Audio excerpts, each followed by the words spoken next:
جی ہم آتے ہیں ابھی عائشہ صدیقہ، ہم بات کر رہے تھے اس سے پہلے اسی قومی جدوجہد میں دانشوروں کا کردار۔ آپ پتہ ہے شروع میں نہیں تھے تو میں نے کچھ مثالیں ایسے دی۔ ہم ایک تو یہ ہے کہ ہم خود کو یورپ سے یا یہاں کے لوگوں کے ساتھ کمپیئر نہیں کر سکتے، مگر جو دانشوری کے جو کرائٹیریا ہیں ان کے حوالے سے اگر ہم دیکھیں کہ تو پاکستان میں بہت سارے ایسے لوگ ہیں جنہوں نے ہارڈورڈ یونیورسٹی میں یا کہ جتنے بڑی بڑی یونیورسٹیاں ہیں دنیا کے وہاں پڑھی ہیں، علم حاصل کی ہے، اور وہ یعنی اس کیٹیگریز میں آتے ہیں کہ ان کو ہم کسی حد تک دانشور کہہ سکیں۔ ابھی ہم اگر مثالیں میں دوں، فرض کرو ابھی میں امریکہ میں ہوں یہاں، تو اگر نوم چوسکی کا مثال دوں یا کہ ہم بہت ساری ایسی مثالیں ہیں میرے پاس، میں صرف جو مخصوص دو بندوں کا مثال دیتا ہوں کہ جن کو سب نے پڑھا ہے سنا ہے۔ جرمنی میں جیسے کہ فرینکفورٹ ایک اسکالر تھا، اس کا تعلق بھی جرمن سے تھا۔ ورلڈ وار ٹو کے بعد اس نے جرمن چھوڑ دیا، مگر اس نے اپنی جدوجہد نہیں چھوڑی، وہ پیپر لکھتا رہا، وہ اس مسائل کو ڈائگنوز کرتا رہا، حتیٰ کہ اس نے اس کا سولوشن بھی دے دیا اپنے حوالے سے۔ دوسرے حوالے سے اگر ہم دیکھیں تو سارتر بھی فرینچ تھا، جب الجیریا کے حوالے سے پھر بھی اس نے فرینچ کے کالونیزم کے خلاف ڈٹا رہا۔ ایک طرف سارتر، دوسری طرف فرانس جیسی مضبوط ریاست، پھر بھی وہ کھڑا رہا، باقاعدہ تحریک چلاتا رہا، مسئلہ کو سولوشن اس نے مسئلے کا دے دیا۔ تو بلوچستان میں تو ایسے اکیڈمیز نہیں ہیں کہ ہم ان کو دانشوری کی کرائٹیریا یا کیٹیگریز میں لائیں، مگر پاکستان میں جو میں میجورٹی کی بات کر رہا ہوں، سب کو نہیں بول رہا ہوں، مگر پاکستان میں میجورٹیز اکیڈمیز اور دانشور ایسے ہیں کہ جو پاکستان کے ظلم و زیادتی کو جسٹیفائی کرتے ہیں، وہ جسٹیفیکیشن دیتے ہیں کہ ایسا کیوں ہے۔ اس کی وجہ کیا ہے، اس کو آپ لوگ کیسے ڈیفائن کریں گے؟ جناب، ایک تو مجھے بلانے کا بہت شکریہ۔ دیکھیں، ایک چیز میں آپ کو بتاؤں، وہ یہ ہے کہ جو دانش ہے، دانشوری ہے، یا انٹلیکٹ ہے، یا فلسافیکل تھاٹ ہے، جو کہ پولیٹیکل فلاسفی ہے، اکنامک فلاسفی ہو، یا ہسٹری ہو، تاریخ ہو، ایک تو بہت ایک ہماری بدقسمتی ہے کہ جو ہم اس پہ جب دیکھتے ہیں، آج کی نسل، آپ کی نسل، آپ بہت سارے جو جدوجہد کے ساتھ جڑے ہوئے ہیں، ایک مسئلہ بہت سارا یہ بھی ہے جی کہ کئی دفعہ اپنے ارد گرد دیکھیں تو لوگ نظر نہیں آتے، اور اس کی ایک وجہ سب سے بڑی یہ ہے کہ ہمیں ٹیکنالوجی نے ہم پہ انفارمیشن جو ہے وہ بہت ساری فائر کر دی ہے، لیکن ہمیں انفارمیشن سے اور نالج سے ڈپرائیو کر دیا ہے۔ مطلب یہ کہ آج یہ خیال میں دوسری ہے، شاید میری زندگی کی تیسری ٹویٹر سپیس ہے جس میں آئی ہوں، لیکن ابھی اتفاق ہوا ایک سپیس میں کچھ دن پہلے، اور وہاں مجھے ایک اندازہ یہ ہوا کہ یہ فورمز جو نئے ہیں، یہ نئی ٹیکنالوجیز جو ہیں، یہ بالکل نالج کو پروڈیوس نہیں کرتی، بلکہ یہ نالج پروڈیوس کرنے کے خلاف ہے۔ آپ ڈسکشن تو کر سکتے ہیں، لیکن یہ وہ ڈسکشن ہے جس میں میجورٹی لوگ جو ہیں وہ بیٹھے ہوتے ہیں، وہ خود بہت بڑے دانشور اپنے آپ کو سمجھتے ہیں، اور چھوٹی چھوٹی ٹٹ بٹس آف انفارمیشن،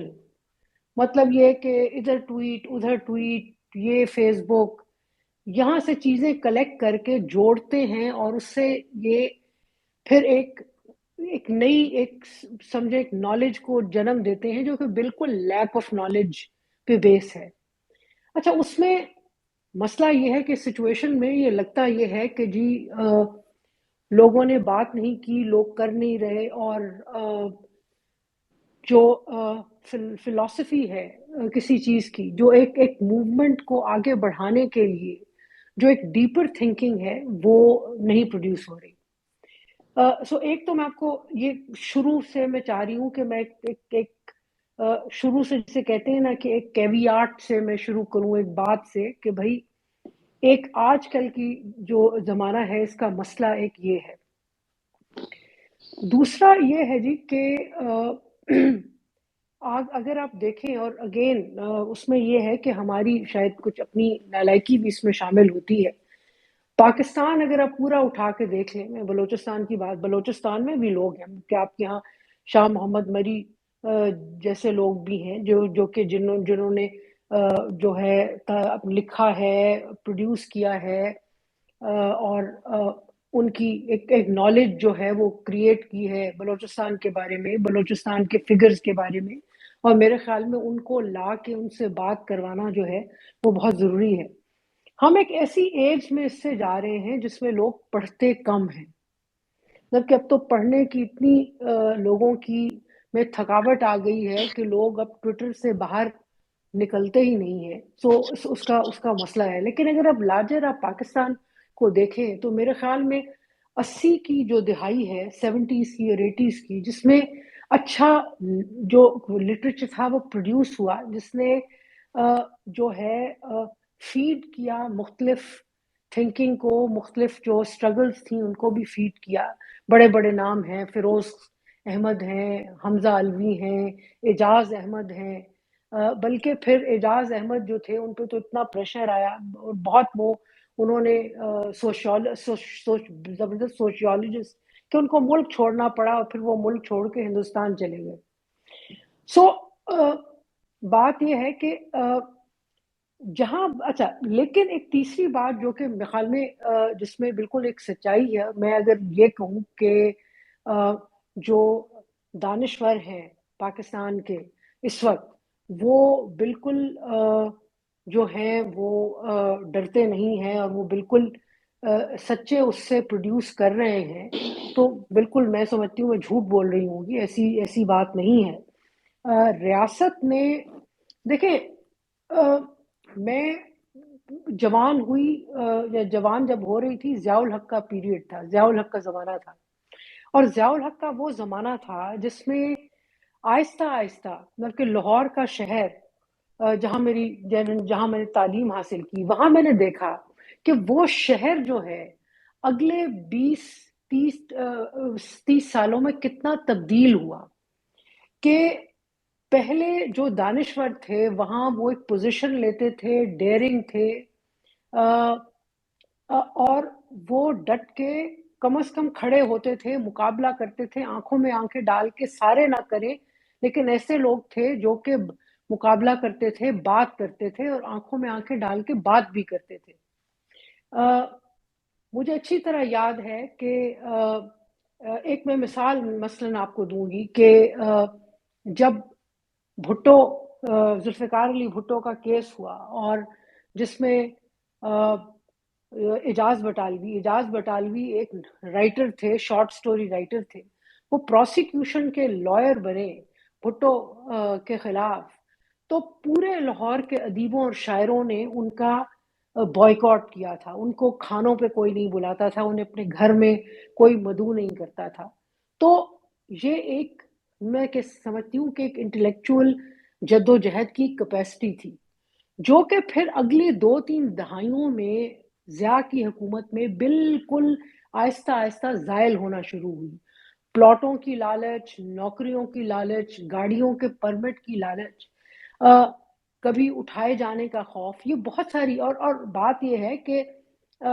آپ یہ دیکھیں کہ ضیاء کا وہ زمانہ تھا جس میں میکسیمم لوگوں نے جد و جہد کی، لوگ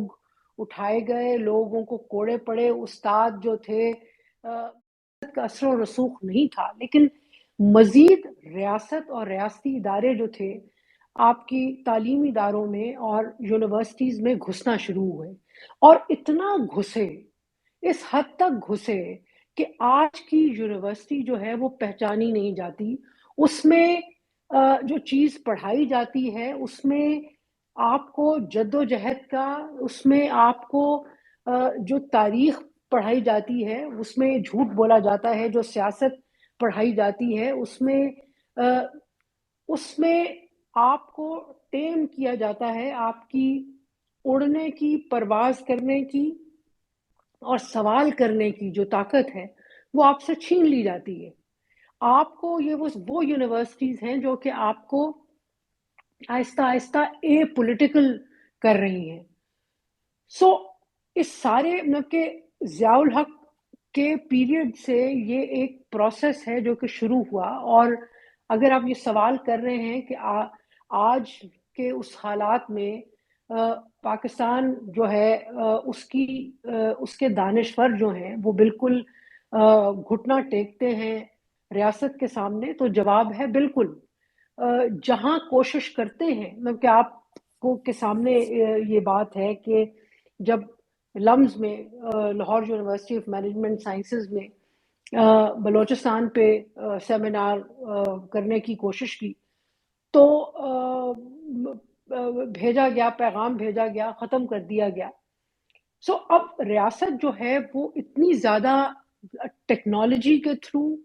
ریاست کا کنٹرول اتنا بڑھ گیا ہے، اور جو دانشور ہے وہ میرے خیال میں اس میں وہ کام کرنے کی ہمت نہیں ہے اس کی۔ اچھا، اس کی دو وجوہات ہیں۔ دیکھیں، ایک تو یہ ہے کہ پاکستان کی جو تعلیمی ادارے ہیں ان میں اب ریسرچ جو ہے وہ بہت کم ہوتی ہے، بہت کم۔ اچھی انٹرنیشنل لیول کی کتابیں پروڈیوس ہوں، انٹرنیشنل اسٹینڈرڈ کی ریسرچ ہو، وہ بہت کم ہے کہ ہو۔ سو ایک تو یہ جو ہے نا کمی بہت آ گئی ہے۔ بہت ساری جو ہیں وہ ٹیچنگ یونیورسٹیز ہیں، اور ٹیچنگ یونیورسٹیز وہ ہیں جس میں ریاست کے ساتھ ہاتھ پکڑ کے اس کا چلتے ہیں۔ کوئی ایسی چیز نہیں پڑھائی جاتی، یا ایسے سوال کرنا جو ہے وہ بالکل انکریج نہیں کیا جاتا۔ ایک پورا ایک کلچر ہے جو کہ ایوالو کیا ہے، جو ہیں ان کو باہر ظاہر کر دیا جاتا ہے۔ ہم نے دیکھا ہے کہ پاکستان میں جیسے پرویز ہود بوائے ہیں، ان کے ساتھ مختلف یونیورسٹیز میں کیا ہوا، لم سے ان کو فارغ کر دیا گیا، پھر ایف سی کالج سے بھی ان کو ختم کر دیا گیا، اور اب وہ اپنا سوال اٹھانے کے لیے انہوں نے ایک دلچسپ طریقہ نکالا ہے کہ اسلام آباد میں سنا ہے کہ ایک کافی ہاؤس وہ کھول رہے ہیں، جہاں ظاہر ہے لوگ آئیں گے، بیٹھیں گے، چائے پیئیں گے، بات کریں گے۔ یہ بھی اچھا طریقہ ہے۔ لیکن ایک سب سے بڑی جو بات ہے کہ یہ جو کیپٹلزم ہے جی، کیپٹلزم ایز اے کانسیپٹ جو ہے اس نے اتنا جو ہے یہاں انٹلیکٹ کی پروڈکشن کو ہمارے ہاں کم از کم نقصان دیا ہے کہ ہر کوئی جو ہے وہ فنڈنگ کی تلاش میں ہے، اور نالج پروڈکشن جو ہے وہ ہوتی ہی نہیں ہے۔ سو ایسے ماحول میں ظاہر ہے جو اپنا فرض ہے وہ دانشور بالکل ایک تو کر نہیں رہا۔ اچھا، یہ وہ ہو گیا جو کہ تعلیم و تدریس سے اور ریسرچ سے متعلق ہے۔ پھر لیکن یہاں پہ انٹلیکٹ جو ہے یا وہ ختم نہیں ہوتا، یہاں پہ جو ہے دانشوری جو ہے وہ دانشوریوں کی ڈیفینیشن یہاں آ کے ختم نہیں ہوتی۔ آپ کے شاعر اور آپ کے ادیب جو ہیں، آپ کے افسانہ نگار، آپ کے ناولسٹ، پاکستان میں ایک بہت مسئلہ ہے کہ جو اردو ہے، اردو نے اور اردو کا جو کنٹرول ہے اس نے بہت تکلیف دی ہے جو دانشورانہ ایمانداری کو۔ اس میں ہوا یہ ہے کہ جو لکھنے والے تھے، جو لکھاری تھے پہلے، انہوں نے جھوٹ بولنا شروع کر دیا۔ انہوں نے وہ تمام چیزیں جس کے ساتھ معاشرہ جڑا ہوا تھا، یا معاشرے کی جو تکلیفیں ہیں ان کی بات کرنی بند کر دی۔ مطلب کہ عشق کی، محبت کی، خوبصورت خاتون کی تو بات ہوتی، لیکن وہ جو جاگیردارانہ نظام، وہ جو فوجی آمریت، وہ جو ہے مارشل لاز آپ کے ہاں، جو اتنی جنگیں ہیں، مطلب یہ کئی دفعہ میں سوال یہ کرتی ہوں کہ جب میں کمپیئر کرتی ہوں مثلا لیٹن امریکہ کو پاکستان کے ساتھ، تو ایک سوال میرا اٹھتا ہے کہ ایسٹ یورپ لے لیں، لیٹن امریکہ لے لیں، یہ مڈل ایسٹ لے لیں، اتنا خوبصورت لٹریچر جو ہے وہ وہاں سے نکل رہا ہے، جو کہ لوگوں کے ساتھ جڑا ہوا ہے، جو کہ آئیڈینٹی کی پالیٹکس، جو کہ جد و جہد کو، جو کہ جنگ کو، جو کہ لڑائی کو، جو اس تمام ٹریجڈیز کے ساتھ جو کہ معاشرے پہ گزری ہیں اس کی بات کرتا ہے۔ اور ظاہر ہے یہ افسانہ، یہ شعر، یہ نظمیں، یہ سب چیزیں ایڈ کرتی ہیں انٹو اے پولیٹیکل موومنٹ۔ سو ہمارے ہاں میں نے اپنے آپ سے ایک سوال کیا کہ ہمارے ہاں یہ کیوں نہیں ہو رہا، اور اس کا جواب مجھے یہ ملا کہ یہ اردو میں نہیں ہو رہا، یہ پاکستانی لٹریچر جو کہ انگریزی میں لکھا جا رہا ہے اس میں نہیں ہو رہا. لیکن آپ یہ دیکھیں کہ یہ سب زبانیں، میری اپنی زبان سرائکی، پھر بلوچی لے لیں، سندھی لے لیں، پنجابی لے لیں، بہت ساری جو اب لینگویجز ہیں جو کہ خطے کی جو اپنی زبانیں ہیں، ان میں بالکل جو ہے نا لکھا جا رہا ہے، شاعری بھی پروڈیوس ہو رہی ہے. لوگ وہ جو تکلیفیں ہیں،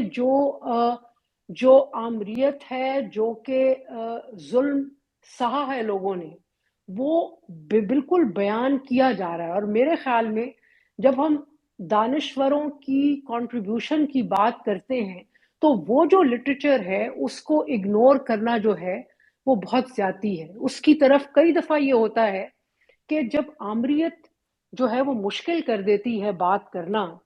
تو اور طریقوں سے اور شبدوں میں اور طریقوں سے وہ بات ہوتی ہے. اس وقت جو فکشن ہوتا ہے شاید کبھی وہ نان فکشن سے زیادہ جو ہے وہ کنٹریبیوٹ کرتا ہے، آپ کو سوچنے پہ مجبور کرتا ہے، اور آپ کی بات کو اپنے لوگوں تک پہنچانے میں اس کا ایک بہت میجر کنٹریبیوشن ہوتی ہے.